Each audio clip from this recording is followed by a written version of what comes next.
There are warnings that sound like superstition, and there are warnings that sound like procedure. The difference matters. The first warning came to me in a diner just outside Kenta, Arizona, the kind of place that hasn't changed in decades because no one passing through wants it to. Sun bleached sign, vinyl boots cracked like old leather, a bell on the door that rang half a second too late, as if even sound hesitated to enter. I hadn't come looking for anything paranormal. That's important.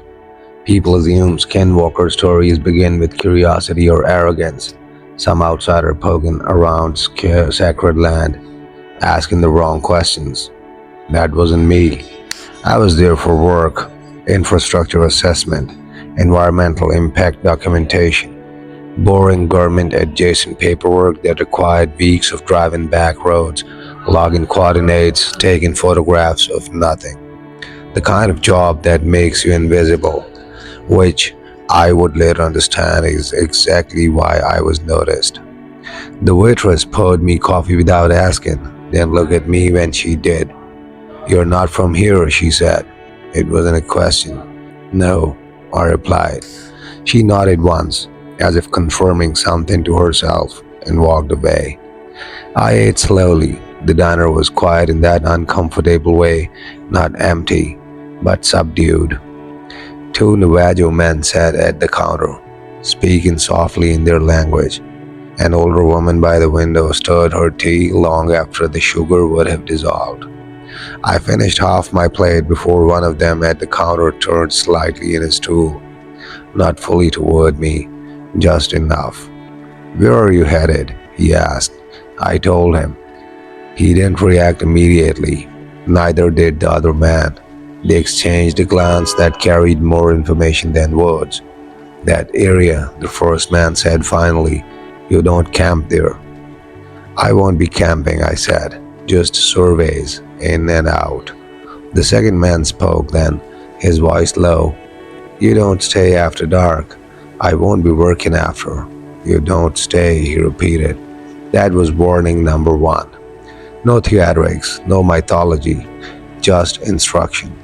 The second warning came from my supervisor over the phone later that afternoon.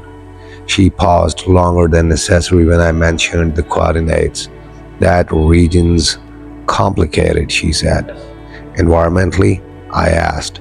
"Culturally?" I waited. "Stick to daylight hours," she added, "and if locals tell you to leave, you leave." I laughed loudly. "Is this one of those things where people don't like outsiders?" "No," she said. "It's one of those things where they know when to stop asking questions." That should have been enough. It wasn't, because warnings only work when you already understand what they were protecting you from. By this time, I reached the edge of the land, not a fence, not a border, just a subtle change in how the terrain carried itself. I'd already dismissed the tension as coincidence, cultural misunderstanding, desert paranoia. The road narrowed, asphalt giving way to parked dirt. Cell service dropped in and out, then disappeared entirely. My GPS lagged, recalculating routes that no longer existed. I parked near a dry wash just before sunset. That was my first mistake. The land was quiet in a way that felt intentional, not peaceful, restrained. I stepped out of the truck and immediately felt it.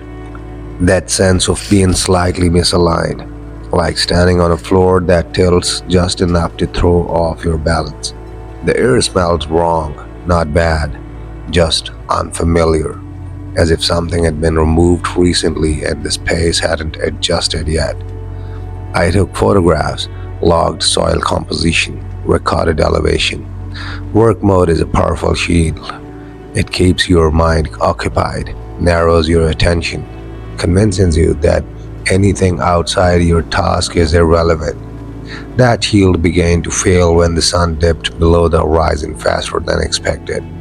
The temperature dropped sharply, desert cold, sudden, and biting.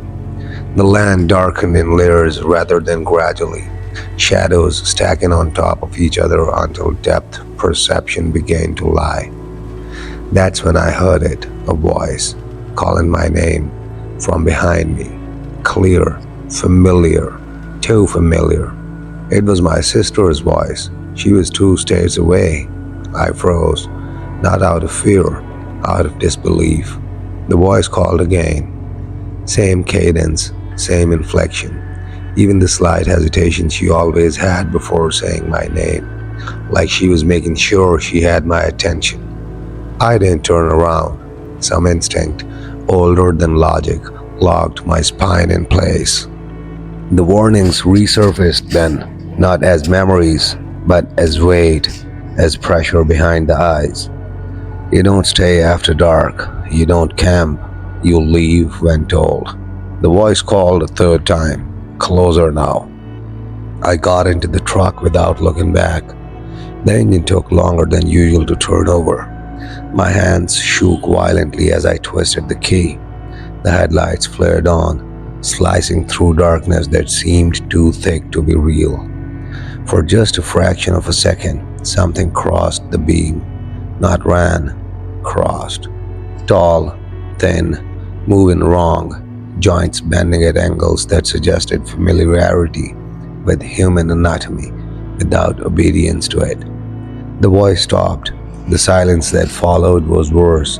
I drove, too fast, reckless, barely aware of the road beneath me. My heart pounded so hard I tasted iron. I didn't stop until I reached a cluster of lights miles away. I told myself it was stress, fatigue, auditory hallucination. I told myself that for weeks, but the land remembered me, and it wasn't finished. I didn't sleep that night.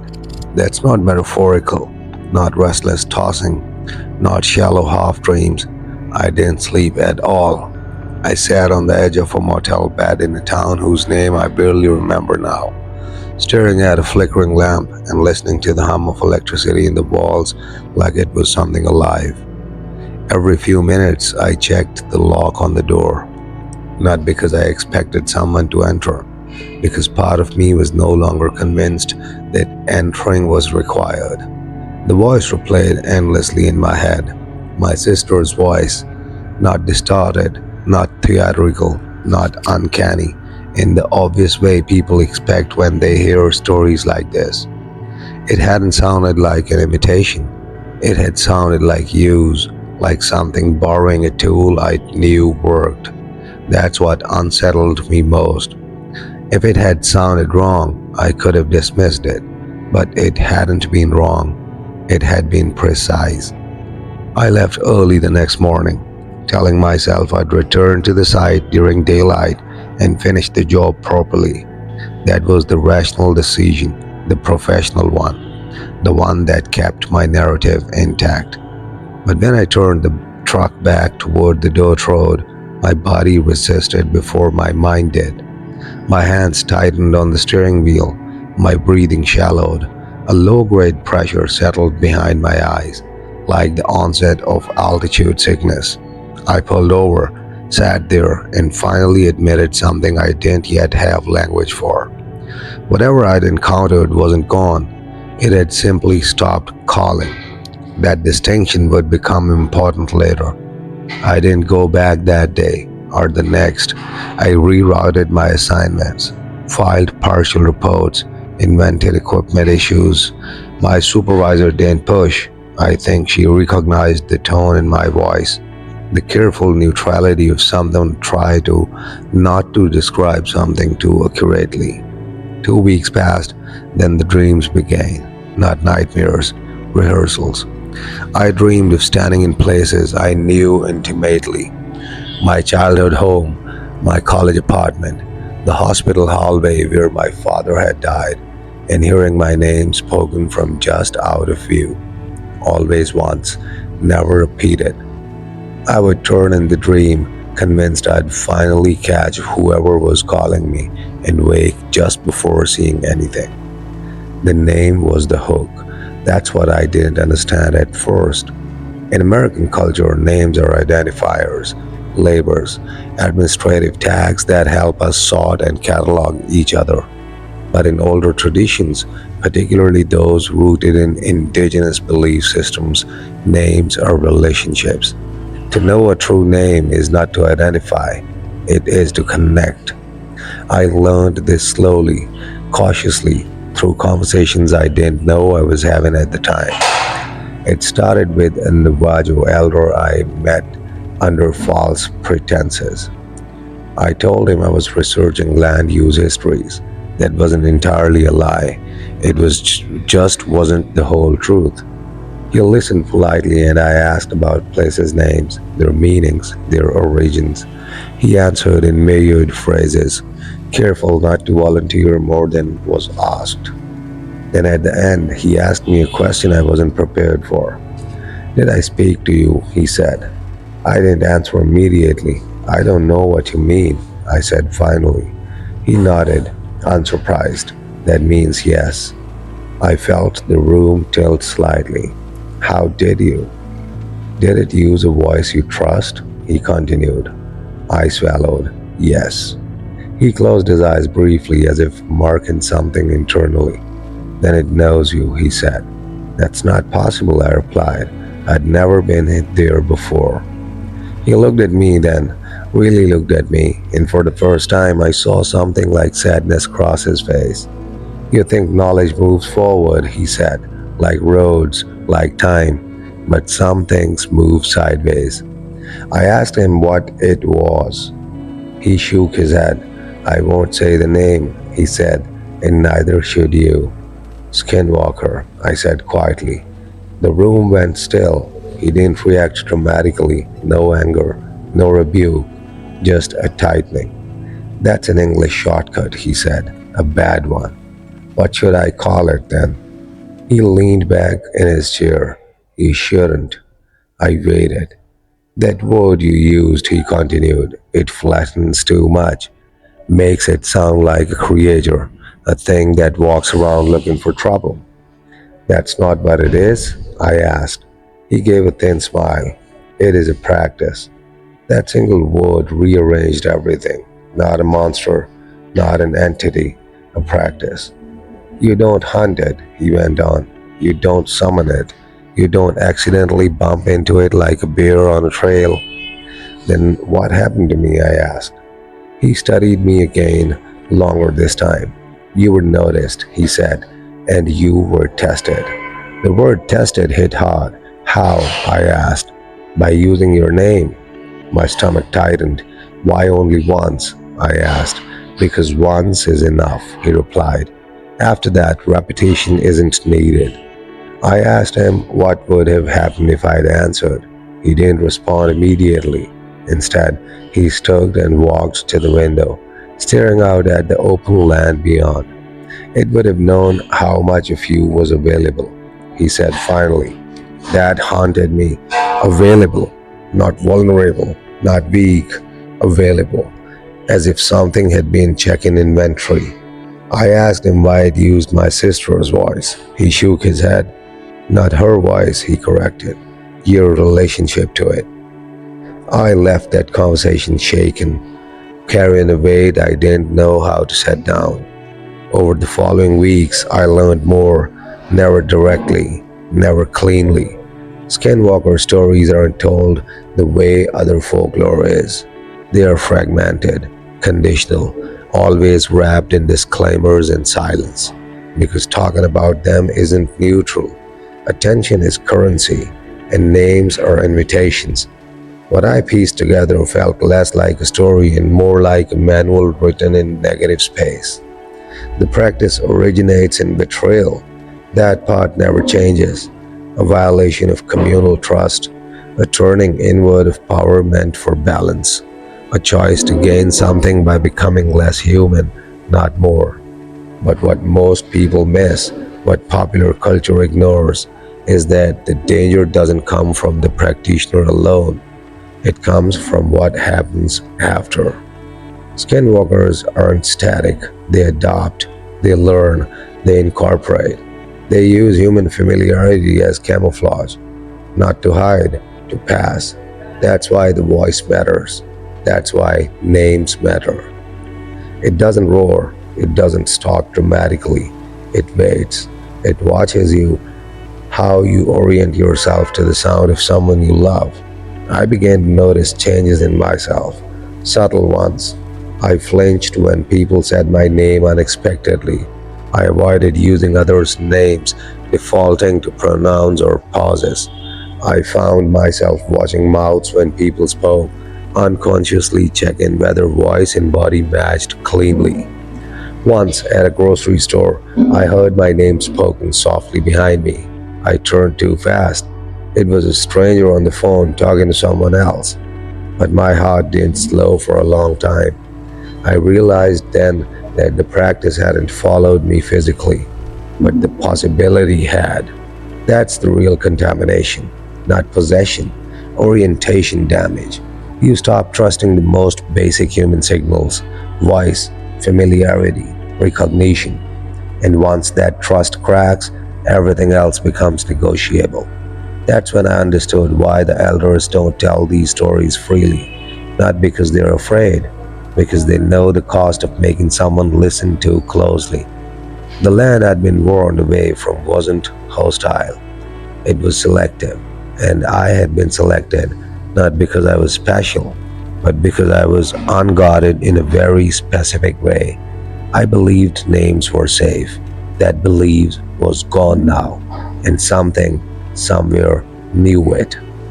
The first mistake people make is assuming imitation is about deception, that it copies something familiar so you'll follow it, trust it, walk toward it like a child chasing a voice in the woods. That's a comforting misunderstanding, because deception implies intent with an end goal. What I learned, slowly, painfully, is that what I recounted, what I encountered, didn't imitate to trick me. It imitated to measure me. I realized this months later when the changes stopped feeling psychological and started feeling procedural. Not dramatic changes, nothing cinematic, no waking up covered in scratches or speaking in voices that weren't mine. Instead, I began noticing gaps, moments where my reactions lagged behind stimuli, where emotion arrived late, like a delayed echo. Someone would laugh and I'd smile a second too late. Someone would say my name and my response would hesitate, not because I didn't hear it, but because some part of me paused to verify it. That pause became my private hell, because humans aren't designed to question recognition. Recognition is supposed to be reflexive, immediate, safe. Once it isn't, everything downstream destabilizes. I stopped going to crowded places, too many voices, too many total overlaps. I caught myself mapping voices spatially, assigning mental coordinates to people in a room just to keep track of who sounded like whom. I didn't tell anyone why. How do you explain that? You're afraid not of strangers, but of accurate familiarity. The next time it happens, it wasn't my sister's voice, it was mine. I was alone in my apartment, washing a coffee mug at the sink, morning light through the blinds, the kind of ordinary moment that exists only to be forgotten. Then I heard myself speak from behind me, not loudly, not urgently, just my voice, neutral, conversational. Don't turn around. I froze, every muscle locked so completely that the mug slipped from my hand and shattered in the sink without me feeling it. The voice wasn't threatening. That was the worst part. It sounded like something said between thoughts, like advice you give yourself without realizing it. Just listen, it continued. This will be easier if you listen. I didn't turn, I didn't respond. I focused on breathing, slow, shallow, controlled. Seconds passed, then the voice spoke again. Good, it said, you're learning. And then it stopped. No footsteps, no movement, no sense of presence leaving the room, just silence. I stayed there for over an hour before I moved. I didn't sleep that night either. The next day, I called the elder again. I didn't ask questions. I just told him what happened. There was a long pause on the line. It used you, he said. What does that mean? I asked. It tested how you carry yourself, he replied. Your tone, your internal permission structure. I didn't answer, I said. I didn't look. That's why you're still yourself, he said. That sentence landed harder than anything else he'd told me before. Still yourself, implying there was an alternative outcome. I asked him what would have happened if I turned around. He exhaled slowly. It would have learned how you respond to authority that sounds like you, he said. That's a valuable thing to know. That's when the true shape of the practice began to emerge. Skinwalkers, real ones, not the pop culture caricatures, aren't predators in the animal sense. They are social engineers. They study human boundaries by mimicking the voice that bypass them. Authority, trust, memory, guilt. They don't want your fear. Fear closes doors. They want your orientation, the way you decide what's real, what's safe, what's yours. I asked him why it would need that. Because it can't become you, he said. Not fully, but it can learn how to move where you move. That phrase stuck with me. Move where you move. I started paying attention to my habits, the roads I walked, the times I left home, the phrases I used unconsciously, the way I hesitated before answering certain questions. And slowly, a terrifying realization formed. It already knew most of that, not because it followed me, but because I had revealed it. Every hesitation, every pause, every moment of uncertainty I'd experienced since that first night had been a form of data. The imitation wasn't rehearsal, it was calibration.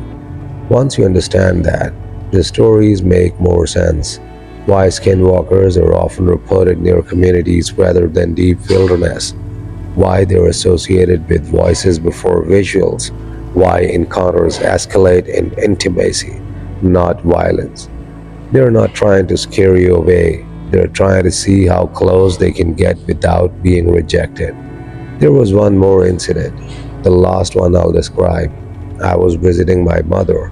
She lives in a quiet neighborhood, trim lawns, predictable routines, the kind of place where nothing is supposed to happen. We were sitting at the kitchen table, drinking tea. She looked at me suddenly and frowned. You okay? She asked. You look distant. I nodded automatically, just tired. She hesitated. Then she said my name, the way she always does. Soft, familiar, weighted with history. And for half a second, just a fraction of a second, I felt the urge to verify it, to check whether the voice matched the face, to confirm alignment. That urge terrified me more than any voice in the dark ever had, because it meant the damage wasn't external anymore. It had rewired something internal. After that visit, I stopped chasing explanations. Understanding was becoming a liability. The elder was right. Attention is currency. And I had already paid too much. But something else had become clear. Skinwalkers don't spread like infections. They spread like ideas. They don't take you over. They teach you to second guess the parts of yourself that never needed doubt before. Once that doubt takes root, it doesn't need to be present anymore. You do the work for it. That's the real inheritance of the practice, not transformation, transmission. And I was carrying more of it than I was comfortable admitting. People talk about haunted places as if the land is cursed. That's a misunderstanding born from distance. The truth is simpler and far more unsettling. Some places aren't cursed, they're selective. I returned to the Southwest not because I wanted answers, but because avoiding it had started to feel like another form of permission. If something had learned me, then running only confirmed my shape. So I went back, this time without equipment, without a formal assignment, without a narrative to hide behind. Just me. The land hadn't changed. That was the first thing I noticed. No ominous skies, no unnatural silence, no sense of drama. The desert doesn't perform, it endures, wide, indifferent, ancient beyond human pacing. And yet, the moment I crossed a certain boundary, one not marked by fences or signs, I felt it again. That pressure, like standing too close to someone else's conversation. The Navajo don't mark these places for outsiders, not because they're hiding something, but because the land already knows who belongs. I camped miles away from where I'd first heard the voice, far enough to feel safe, close enough to listen. Night fell cleanly, the way it does out there, no gradual dimming, just light switching off. That's when I understood something important. The desert doesn't conceal sound, it carries. Every movement echoes farther than it should. Every breath feels broadcast. That's why voices matter so much out there. They travel, and something else travels with them. Around midnight, I heard footsteps.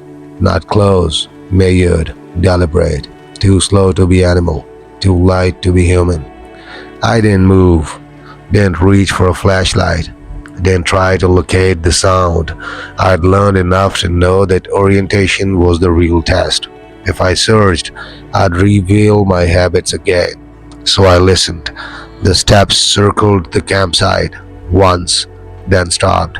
No breathing, no shifting weight, just presence. And then quietly, respectfully, it spoke. Not my name, not anyone's, just a sentence. You shouldn't sleep here. That was it. No threat, no command. A statement, like advice given to someone who hadn't asked. I felt something then that I hadn't expected. Not fear, recognition. The land itself felt aligned, as if the voice hadn't broken the environment but matched it. That's when the final piece clicked into place. Skinwalkers don't dominate land, they integrate with it. They operate where human presence is temporary, uncertain, negotiable. Highways, borders, reservations, abandoned roads, places where ownership is blurred. Witnesses are dangerous there, not because they see something, but because they remember it differently. I stayed awake until dawn. Nothing else happened. No escalation, no climax, and that, too, was instructive. Whatever was out there had already learned what it needed. It wasn't there for me anymore. It was just another variable that had resolved. When the sun rose, the pressure lifted. The land went back to being land. And I understood why these stories persist in America the way they do. Not written, not centralized, passed sideways. Because some things don't want monuments, they want misalignment. And once you felt that, truly felt that, you don't chase monsters anymore. You start paying attention to places that feel slightly uninterested in you. Those are the dangerous ones. Cities confuse people. They assume density equals danger, that crime, violence, and chaos are natural breeding grounds for things like skinwalkers. That assumption is wrong. Cities are loud, overwritten, overlit. They are places where identity is already fractured, where voices overlap, where anonymity is normal. A skinwalker doesn't thrive there. It doesn't need fear, it needs clarity. I understood this only after I started noticing where the stories clustered and why they didn't. Reservations, border towns, highway junctions, oil fields, rural sprawl, where development stalled halfway and never decided what it wanted to be. Edges. America is a country obsessed with edges. The frontier never left us, it just changed shape. Skinwalkers live in that psychological residue. I saw this firsthand during a detour through a place that technically qualified as a town but felt more like an apology for one. A gas station, a diner, a cluster of trailers pushed up against land no one claimed with confidence. I stopped for fuel, The cashier didn't look at me when I spoke, not rudely, cautiously. "You passing through?" he asked. "Yes," I said. His hand paused on the register. "Don't stop twice," he said. That was it. No explanation, no warning tone, just information. Outside, a woman loading groceries into her truck glanced at me and then quickly looked away, like eye contact itself carried risk. I didn't say, I didn't stay, I didn't need to. That town already knew what I was starting to learn. Skinwalkers don't infiltrate systems, they inhabit gaps, places where jurisdiction is blurred, where law enforcement coverage is thin, where cultural authority overlaps or contradicts itself. Reservations exist in a constant state of legal and historical fracture. Federal land, tribal sovereignty, state oversight, edges stacked on edges. Skinwalkers thrive there not because of mysticism, but because identity is negotiated daily. Who has authority? Who belongs? Who speaks for the land? These are not abstract questions in those places. They're practical ones, and practices like skinwalking exploit ambiguity. I spoke with a former Border Patrol officer months later. I didn't tell him what I was researching. I didn't have to. "You ever hear voices that don't belong to bodies?" he asked, out of nowhere, while we sat in a bar just north of the line. "No," I said carefully. He smiled thinly. "Good," he replied. "Then don't start." He told me about nights when migrants would scatter, panicked, running from something unseen, about radios picking up transmissions that weren't on my channel, about hearing his own name spoken from empty ravines. "You check your partner every time after that," he said, "even when you know it's him." That phrase again, checking, verification. The skinwalker doesn't want the city because cities already operate on verification. IDs, badges, surveillance, bureaucracy. Edges don't. Edges rely on trust, routine, familiarity. That's fertile ground. The practice needs on predictability, not chaos. And American edges are full of predictable people living unpredictable lives.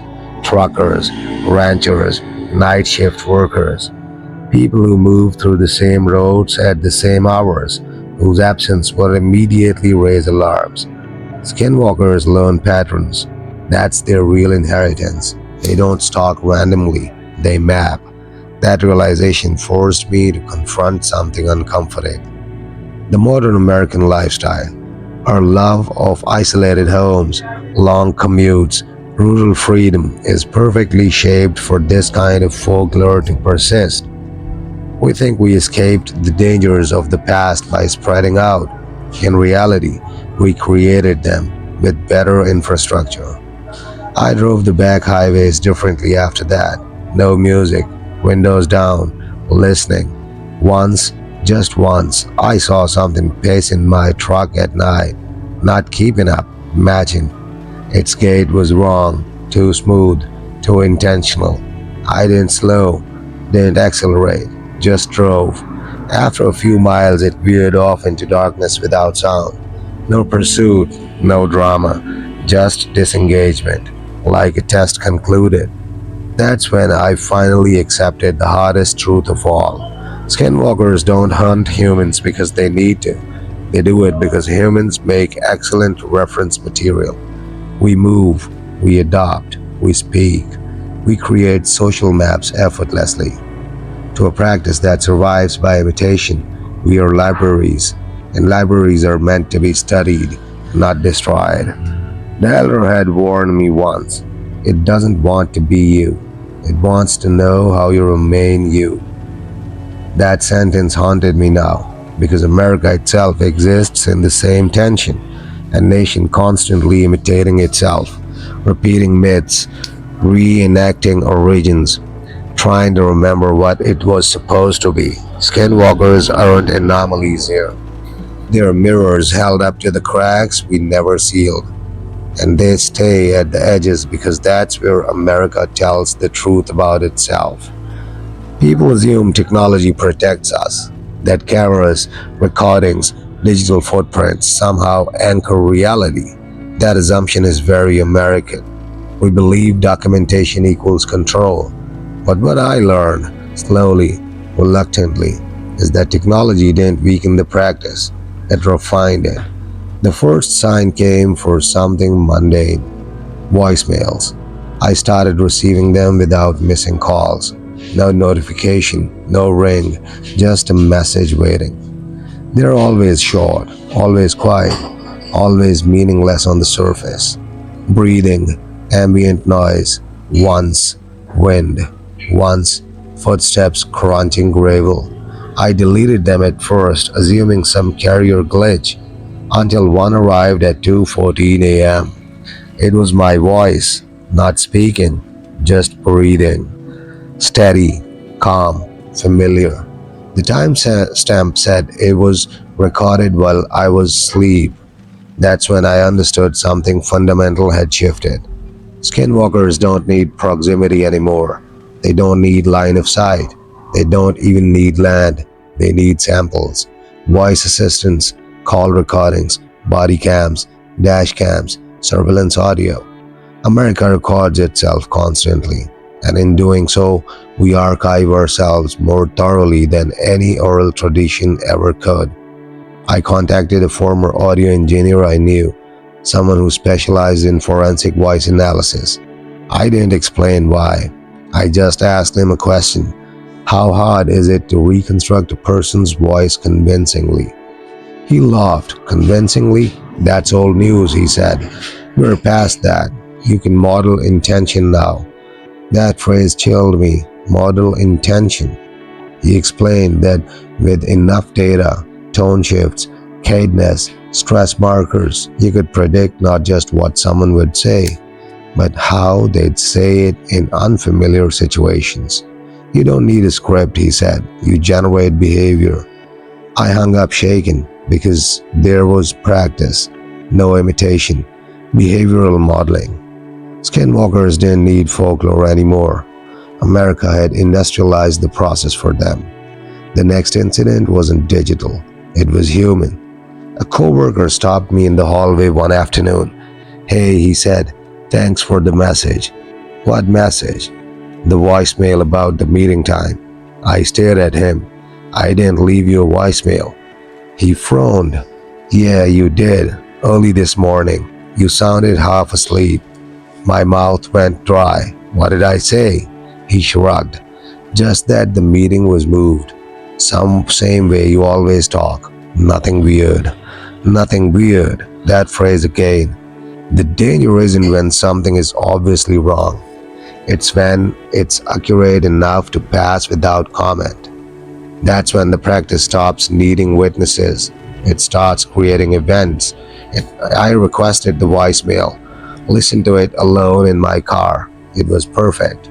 The pauses, the throat clear I do unconsciously, even the slight upward inflection at the end of declarative sentences I've never noticed but apparently always used. It wasn't my voice recorded. It was my voice generated. And it wasn't trying to scare me. It was doing something far worse. It was participating. That's when I finally accepted that skinwalkers don't oppose modernity. They evolve with it. They always have. In pre-colonial times, the practice required physical proximity, ritual discipline, community knowledge. Then came roads, then radios, then phones. Now, now America offers something unprecedented: continuous self-surveillance. We willingly donate fragments of ourselves every day, our voices, our habits, our emotional tells, and we do it publicly. Skinwalkers don't need to stalk campfires anymore. They browse. I stopped using voice notes, covered my laptop camera, disabled assistants. It didn't matter. The data already existed. The elder told me once, quietly, "It doesn't follow you, it remembers you." That sentence finally made sense. Memory doesn't require presence, just storage. And America is one vast memory palace. The final confirmation came from a place where I never expected. A podcast. Someone sent me a link. Thought you'd find this interesting, they said. It was an episode about Southwestern folklore. Skinwalkers came up near the end. The host played an audio clip, a supposed encounter recording. The moment it played, my blood ran cold. The voice was mine, not identical, but patterned. My rhythm, my breath spacing, my hesitation before certain consonants. The clip was old, years old, recorded long before I ever went near that land. That's when the most unsettling realization of all took shape. The practice doesn't move linearly through time. It doesn't start when you encounter it. It recognizes compatible structures and retrofits itself around them. It doesn't need you first, it finds you later. Skinwalkers don't need belief, they need access. And America gives access freely. We tell ourselves these are just stories, that folklore is metaphor, that monsters adopt because storytellers modernize them. But the truth is darker. The stories adapt because the practice never stopped. It just learned new tools, tools we handed it willingly. Every time we spoke into a device without thinking, every time we trusted convenience over silence, every time we assumed replication was harmless, I stopped chasing the phenomena after that. Not because it ended, but because I realized engagement was participation. Listening was enough, responding was dangerous, and telling the story, telling it carefully, responsibly, was the only way to contain it. Not expose it, contain it. That's what this is, not a warning, not a confession, a boundary.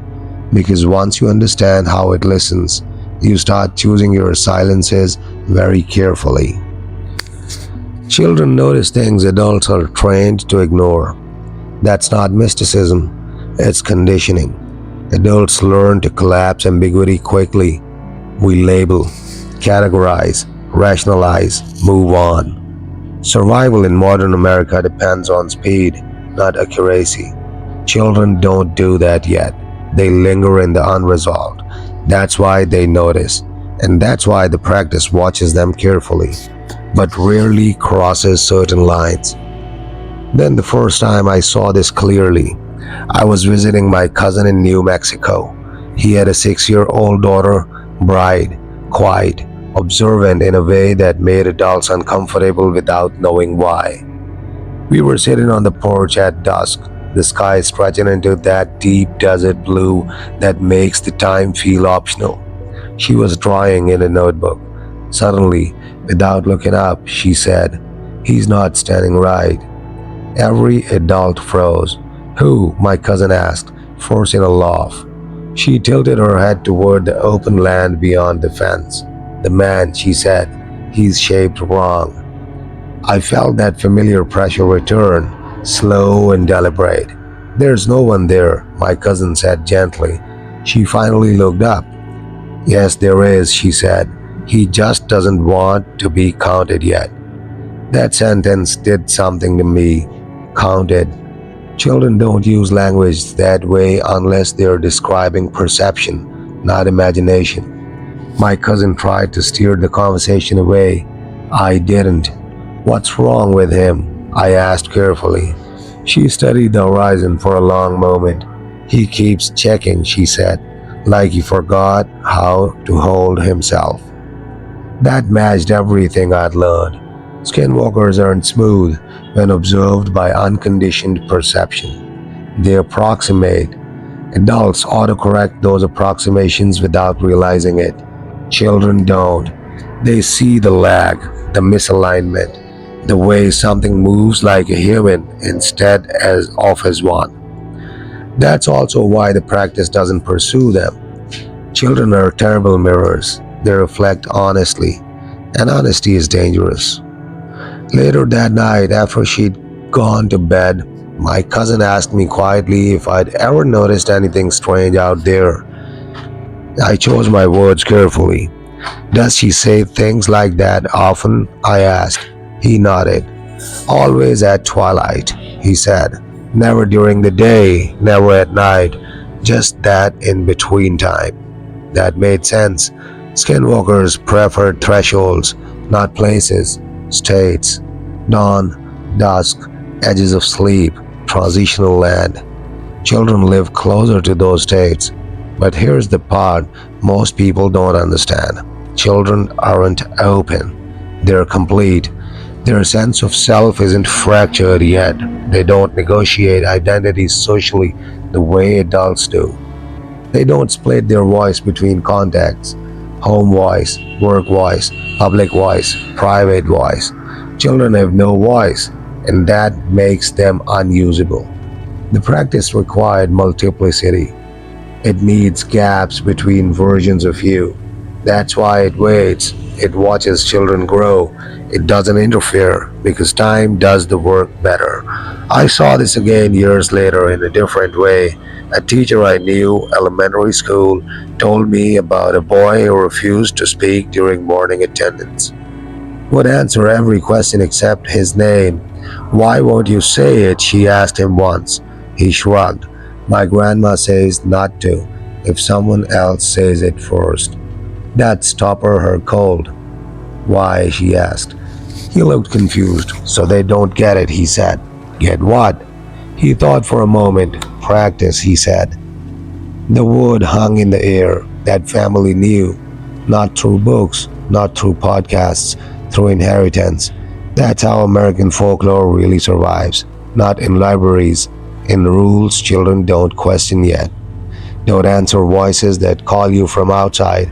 Don't follow something that knows your name too well. Don't repeat what you hear at night.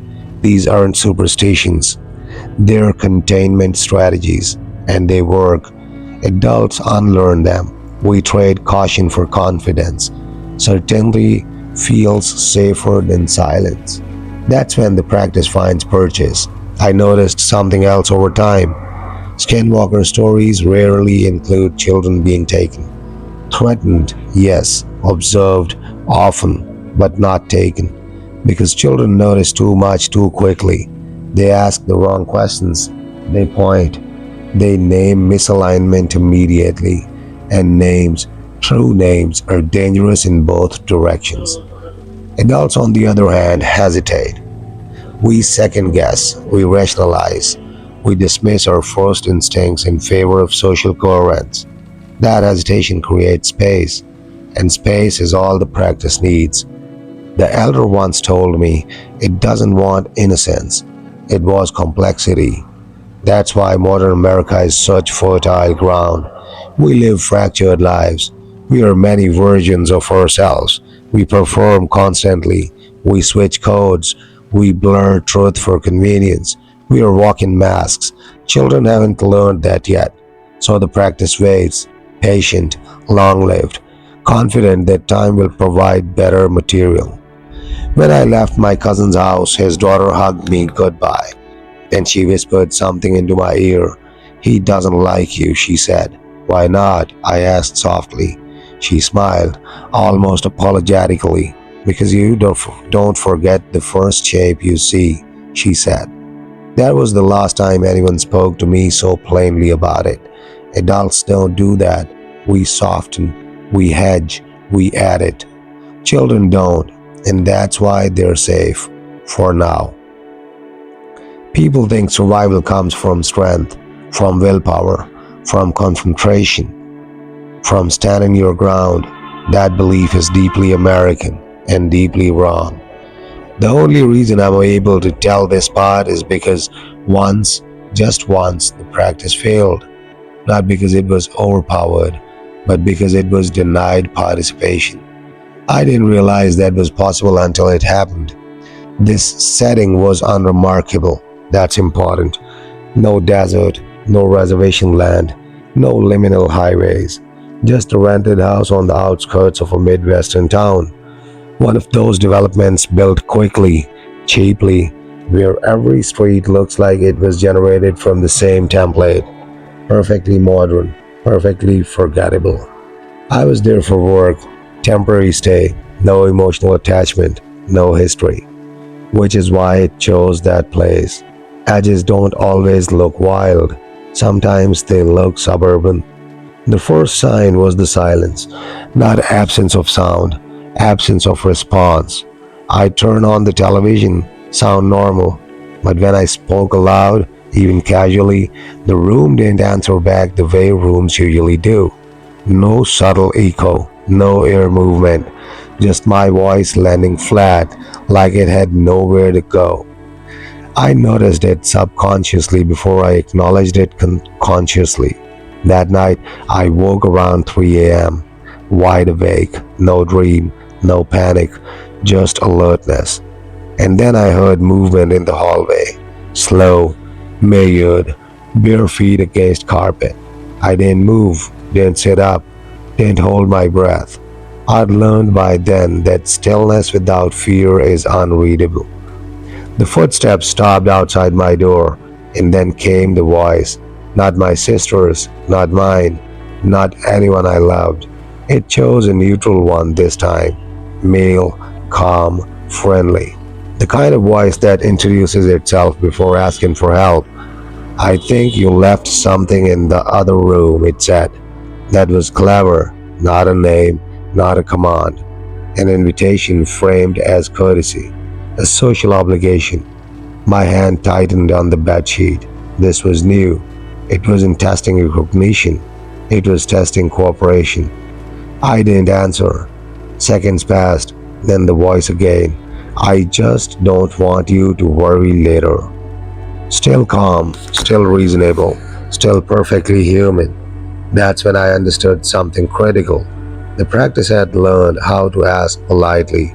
America had taught it that. We respond to politeness automatically. It's cultural muscle memory. But I didn't move, didn't speak, didn't acknowledge the social script. Minutes stretched, the silence grew heavy, not tense, but confused, and then the voice changed, just slightly, not distorted, but thinner, less confident. You can come see, it said. It's fine. That was the crack. The moment where it needed confirmation, not obedience, engagement. That's when I did the only thing that had ever truly worked. I refused, not verbally, not physically, internally. I withdrew orientation. I stopped imagining it, stopped tracking where it might be, stopped constructing a presence in my mind. I didn't resist, I didn't fight, I didn't pray. I simply removed myself as an audience. The silence snapped. The pressure vanished instantly like a vacuum seal breaking. No retreating footsteps, no dramatic exit, just absence. I slept after that, deeply, without dreams. In the morning, the house was normal again. Echoes returned, air moved correctly. The hallway was empty, nothing missing, nothing disturbed, except one thing. The door to the other room, the one it had referenced, was closed. I'm certain I'd left it open. I didn't check it. I didn't need to, because the failure wasn't about physical access. It was about denial of relevance. Skinwalkers don't collapse when challenged. They disengage when ignored properly. That distinction matters. Resistance feeds interaction. Fear feeds modeling. Curiosity feeds adaptation. But refusal starves the practice, not emotionally, structurally. Without participation, there is no calibration, no learning, no refinement. It doesn't get angry. It doesn't retaliate. It simply moves on. That's why most encounters feel unresolved, because they are. The practice doesn't need closure, it needs data. That night, it got none, and that's why it failed. I didn't feel victorious afterward, just emptied, like I'd stepped out of a current while realizing how strong it had been. The elder explained it to me later in one sentence. You didn't reject it, he said. You made yourself irrelevant to it. That's the only defense that's ever worked. Not faith, not weapons, not knowledge. Irrelevance. That's why these stories fade when they're sensationalized. Why turning them into spectacle actually weakens them? Because spectacle invites attention, and attention is access. What I did that night wasn't bravery, it was refusal to participate in the ritual of recognition, and that broke the loop. But I also learned something else, something darker. The practice doesn't fail often, but when it does, it remembers the shape of refusal, and it doesn't test it again. It looks elsewhere for softer structures, for louder minds, for people who need answers. That's why telling this story carefully matters, not to warn, not to frighten, but to teach the difference between awareness and invitation. Because once you know how it works, you don't need to fight it. You just stop feeding it. Up until this point, everything I'd learned rested on a dangerous comfort that skinwalkers became as people, that they were once human beings who made a choice, crossed a line, practiced something forbidden, and became something else. That belief gives the mind a handle. It lets you believe there was an origin you could avoid, a decision you won't make, a corruption you could resist. That belief is only partly true, and America's greatest contribution to this folklore is what broke it. I learned this from a man who never used the word skinwalker. He didn't need to. He worked for 3 decades in infrastructure, roads, pipelines, survey coordination, the kind of work that cuts through land without ever truly seeing it. We met by accident in a metal lobby. Two strangers killing time during a storm. He noticed my maps. You ever feel like the land remembers being rearranged? He asked casually. I looked at him. Yes, I said. He nodded, satisfied. That's because some things aren't born, he said. They're assembled. That sentence should not have made sense, but it did. He told me stories that never made it into folklore books, not legends, incidents.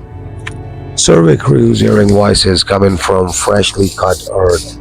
Security cameras capturing figures that appeared only after construction displaced something old. Workers refusing to return to sites not because they saw monsters, but because they felt addressed. Not threatened, addressed. America is young, but it builds aggressively. We flatten, we reroute, we bury, we extract. We redraw the land faster than meaning can catch up. And when you do that long enough, something happens. Not spiritual backlash, structural distortion. The elder had told me skinwalking was a practice, but practices don't always need practitioners forever. Sometimes they leave residue, patterns without people, processes without intention.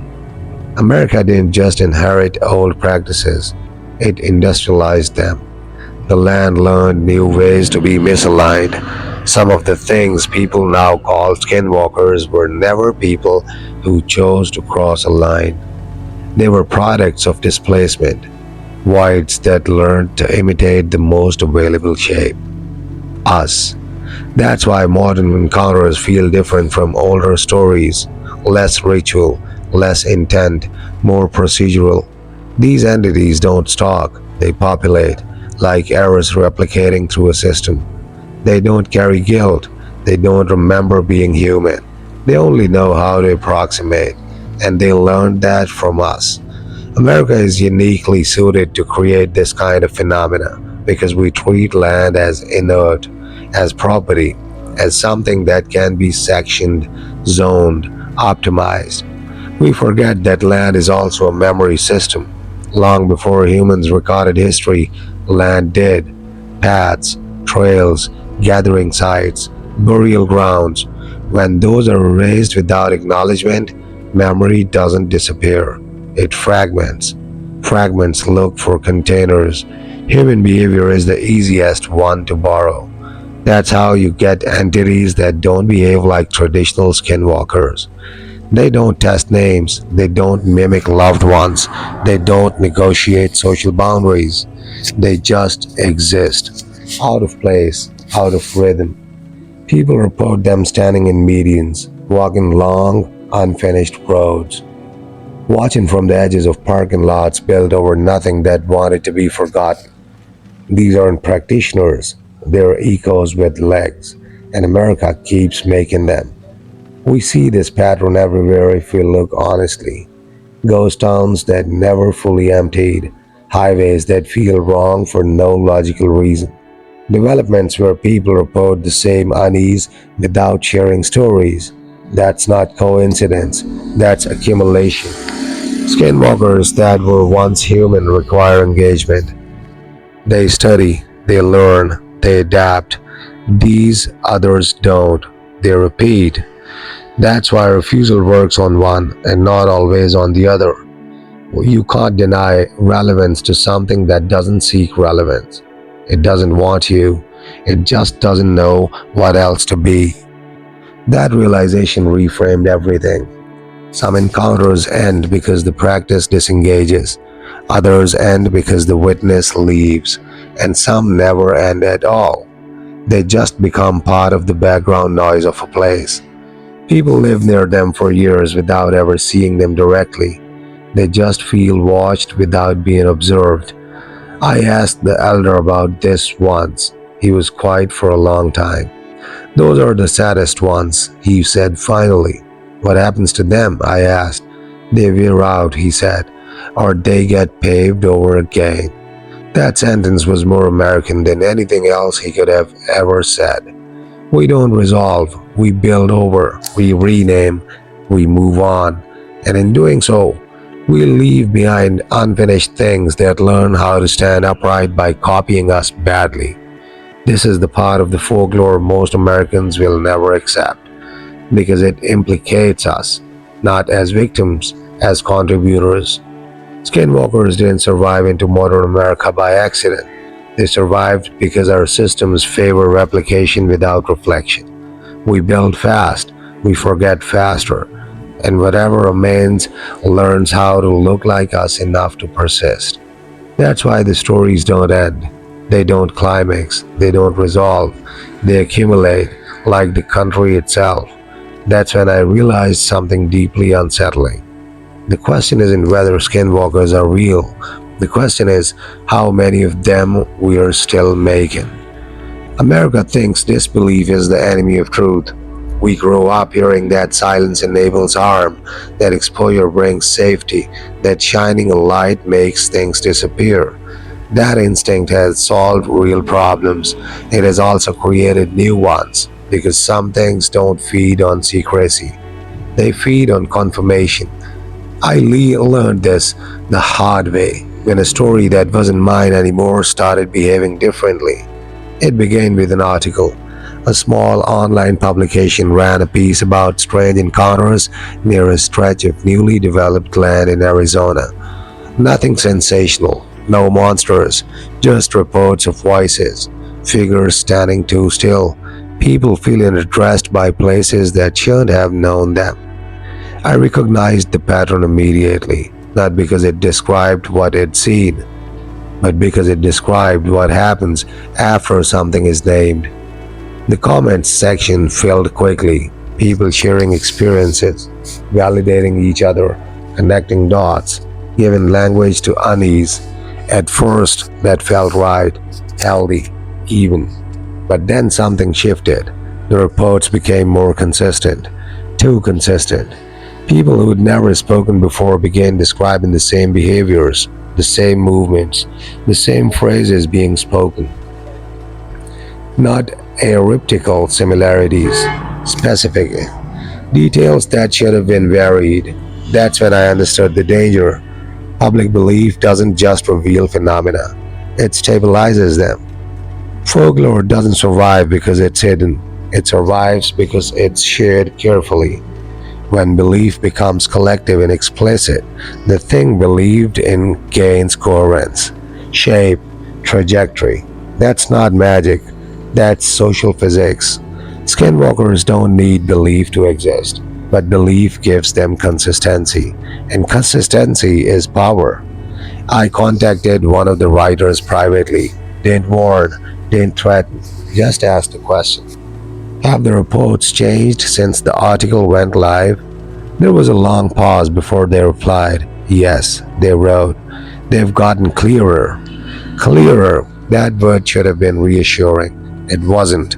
Clarity reduces ambiguity. Ambiguity is friction. Friction slows things down.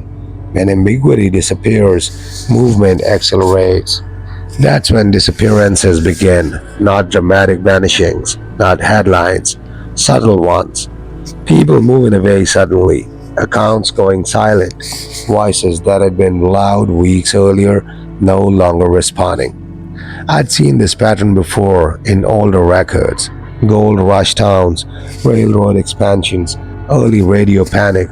Every time something undefined was named loudly and believed broadly, something else was followed: loss of witnesses, not deaths, absences, people leaving behind shoes, cars, half written messages, lives pausing mid sentence. Skinwalkers don't abduct, they reassign.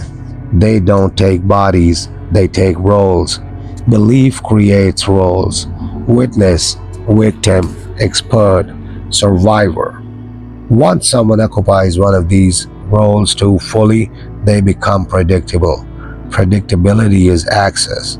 That's why the elder never spoke publicly, why stories stayed fragmented, why warnings were embedded in ritual, not announcements. Public acknowledgement flattens nouns, it invites replication. I watched this happen in real time. A man posted a video claiming to have captured something standing behind his house. The footage was grainy, inconclusive, but the comments told him what to see. You can hear it say your name. Look at the way it moves, it's learning. Don't answer if it calls you. Within days, his posts became frantic. Then they stopped.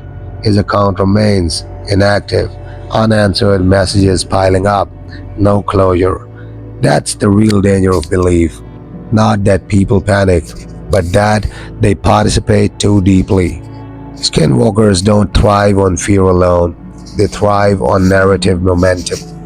The moment a story becomes bigger than the individual telling it, the individual becomes optional. That's when the practice detaches, moves on, finds the next place where belief is coalescing. This is why American folklore is full of unfinished endings, because belief interrupts the witness before completion. We assume the silence means something horrible happened. Sometimes it does. More often, something redirected. The person didn't disappear. They were moved in a quieter role, away from telling, away from shaping. That's containment, not consumption. I pulled back after that, stopped speaking to journalists, stopped answering questions online. I let my own story lose coherence deliberately, contradicted details, left gaps, allowed doubt. That wasn't cowardice, it was strategy, because disbelief isn't protection, but inconsistency is. Skinwalkers need stable narratives, clear identities, defined relationships. The moment you blur those, the practice loses leverage. That's why so many older stories contradict each other, why details never align, why names change. That's not error, that's defense. American folklore didn't survive because people remembered accurately. It survived because they remembered imprecisely. And in that imprecision, danger stayed diffuse. This is the line modern America keeps crossing. We archive everything, standardize stories, optimize sharing. We think clarity is kindness, but clarity can be lethal because once someone is fully believed, it becomes usable. That's when the practice steps closer, not to scare, not to threaten, but to take advantage of coherence. I stopped correcting people after that, stopped confirming, stopped denying. I let the story decay naturally, and as it did, the reports thinned. The consistency broke, the phenomena loosened. That's when I knew the boundary had been crossed and then re-established.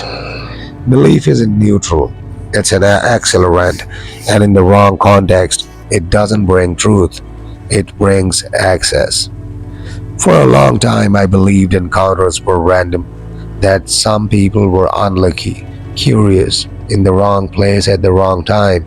That belief didn't survive contact with patterns.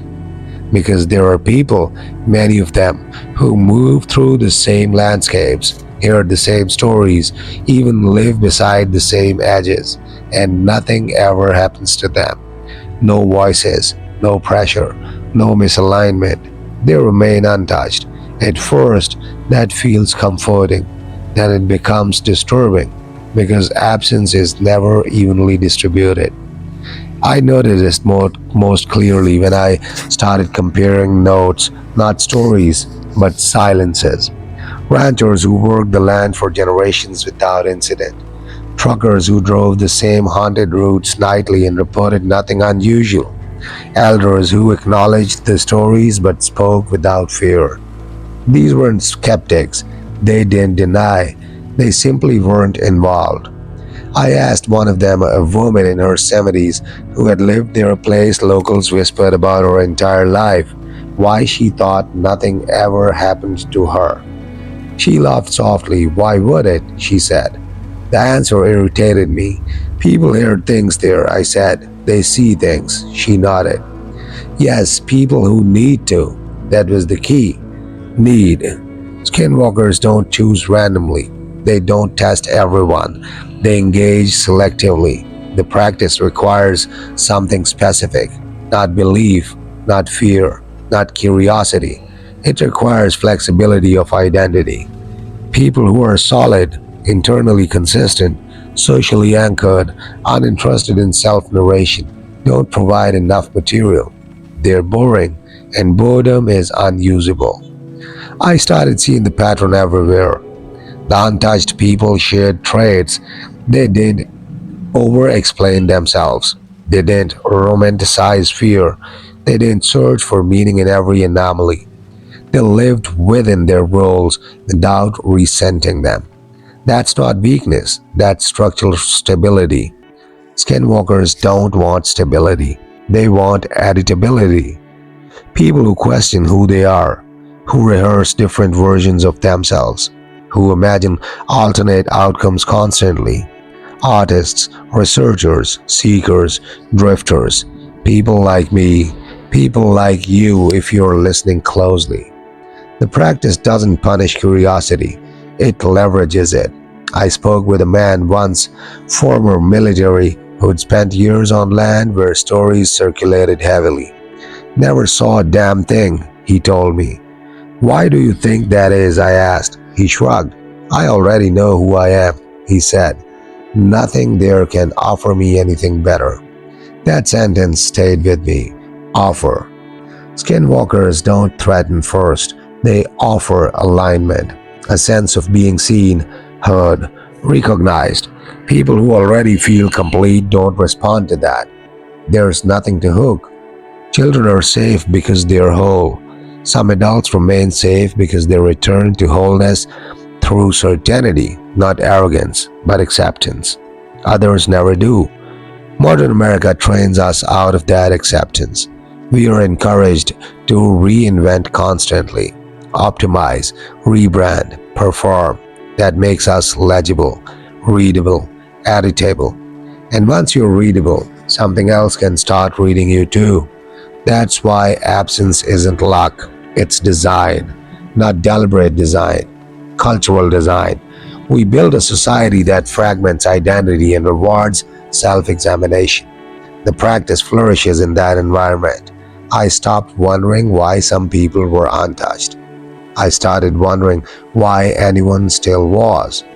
The answer was always the same. They didn't listen for themselves, they listened for the world.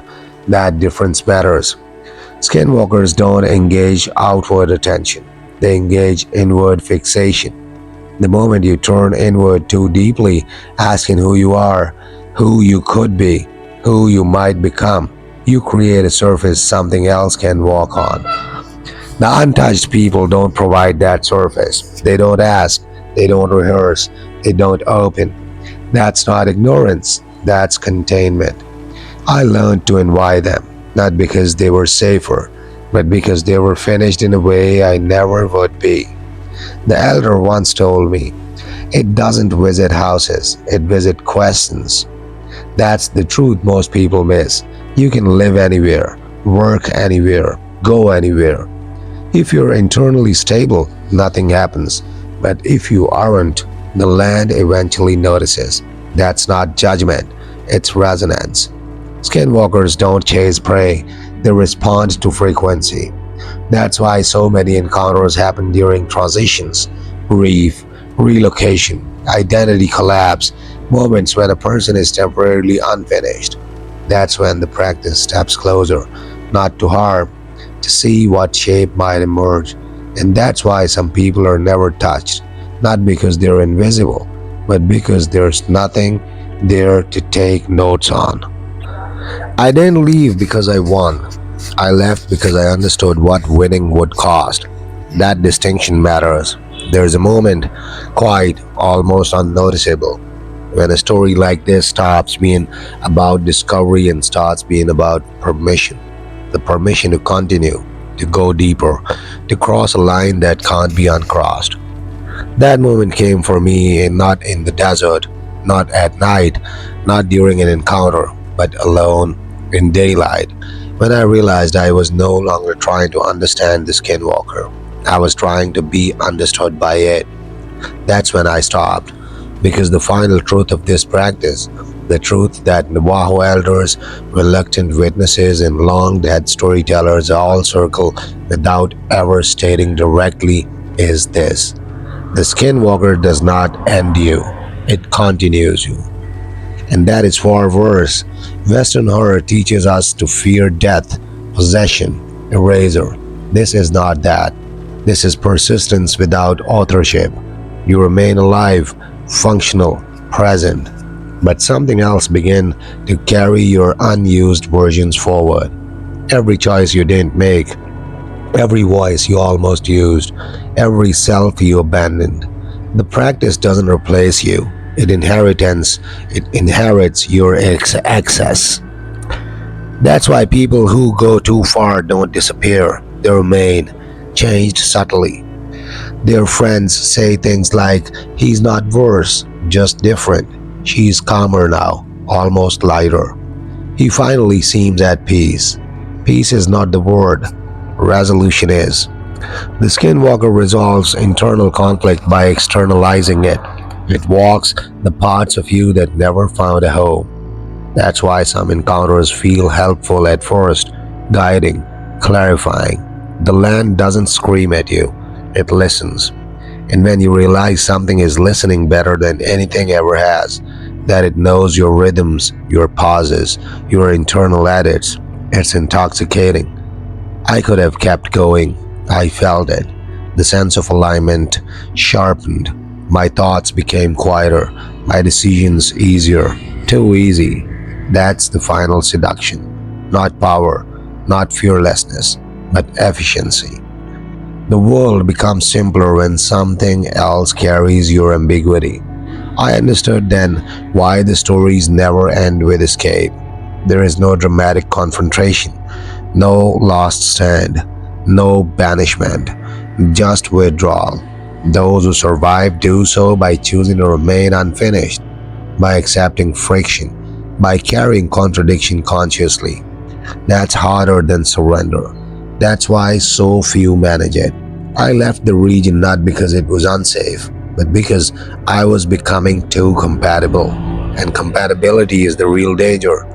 I returned to cities, noise, crowds, fragmentation, places where identity is constantly interrupted. That's not weakness, that's insulation.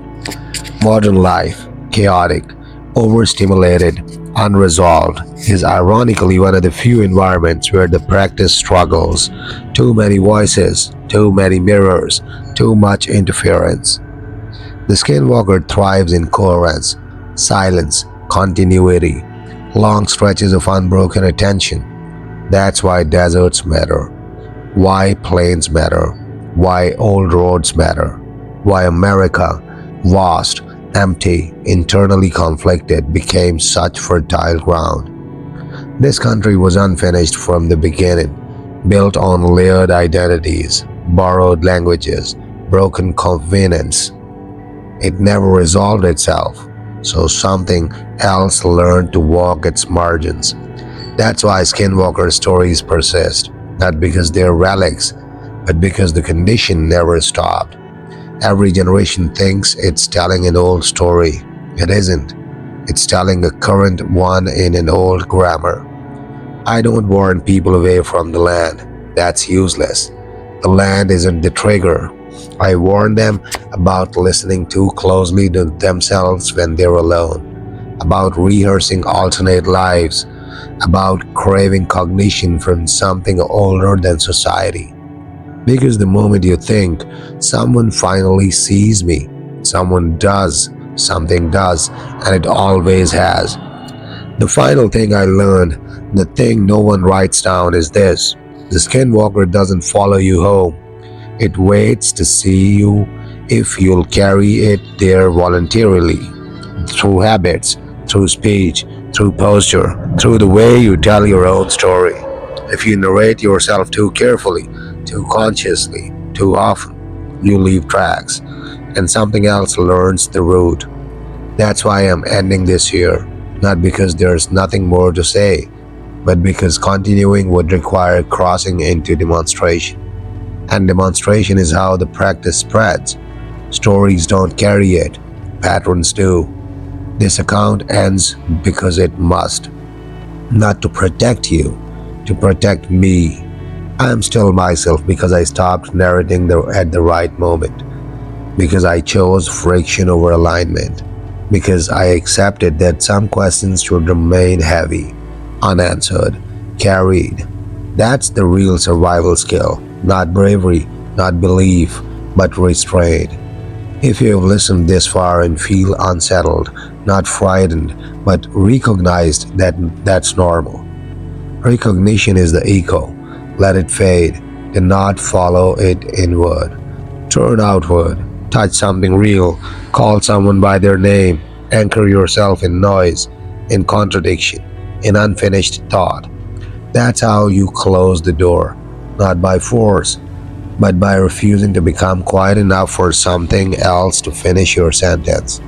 The skinwalker still walks, not because it's hunting, but because America never stopped asking who it was. And until that question ends, something will keep answering. And if you're still with me for this long, I sure that you have subscribed the channel. I try to give a story every day, and unless you are there to listen to it and to react, I will be doing it forever.